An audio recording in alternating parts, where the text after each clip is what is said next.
The original copies of the Old Testament were written in Hebrew and Aramaic, the Apocrypha in Greek and Latin, and the New Testament in Greek. Different aspects of these three sources were translated into English and compiled into the King James Bible, commissioned in 1604 by King James VI and published in 1611. According to Manly P. Hall, it was edited by Francis Bacon and prepared under Masonic supervision, which can be seen on its title page. The most talked about book of the Bible is the Book of Revelation, and throughout church history, there have been 4 different viewpoints regarding its meaning. The idealist or spiritual view uses the allegorical method to interpret the Book of Revelation. This viewpoint believes the book is using symbolic imagery to tell the story of good against evil. Edgar Cayce believed it was describing both the collapse of an age and the spiritual enlightenment of an individual. The futurist view is that the Bible is to be interpreted literally. They are expecting a 7-year tribulation culminating with the Battle of Armageddon, followed by a 1,000-year rule of Christ on earth. The historicist view is that Revelation is a symbolic account of history, from the apostles to the end times. And the preterist view, the focus of this video, is that the biblical prophecies were already fulfilled in 70 AD, and we are living in the new kingdom today. Their first argument is Scripture itself. Christ predicted his return in the lifetime of his contemporaries. Liberal critics have used this as proof of Christ's failure to return when he promised to. The preterist points to Matthew 24:34, where Jesus states, "Truly I say to you, this generation will not pass away until all these things take place."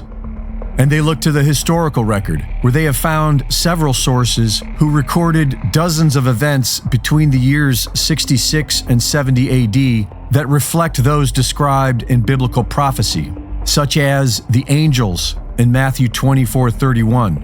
Josephus wrote that in the spring of 66, chariots and troops of soldiers in their armor were seen running about among the clouds, an event described by Roman historian Tacitus as hosts joining battle in the skies. According to the preterist, the book of Revelation was about the tribulations of the Jews and the destruction of Jerusalem, the end of the Old Testament Jewish age and the beginning of the New Testament Christian age.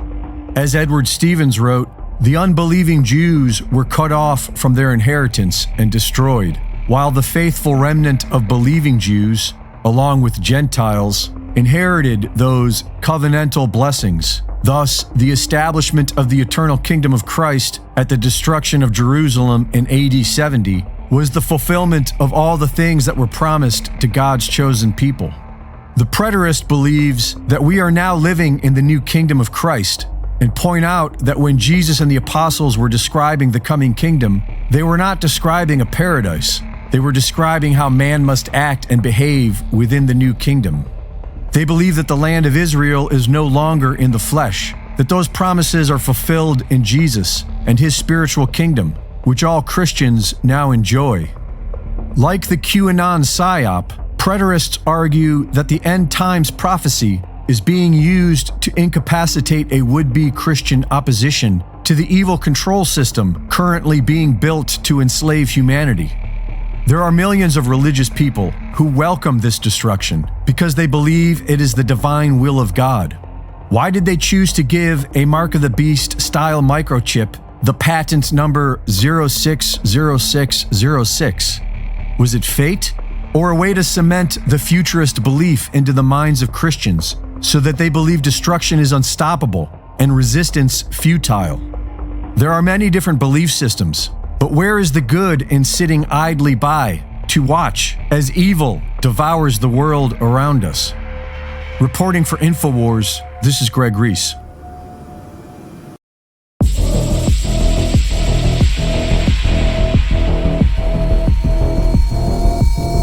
Get your Trump revenge shirt today? You know you want one. Visit runnerranch.com. Go now.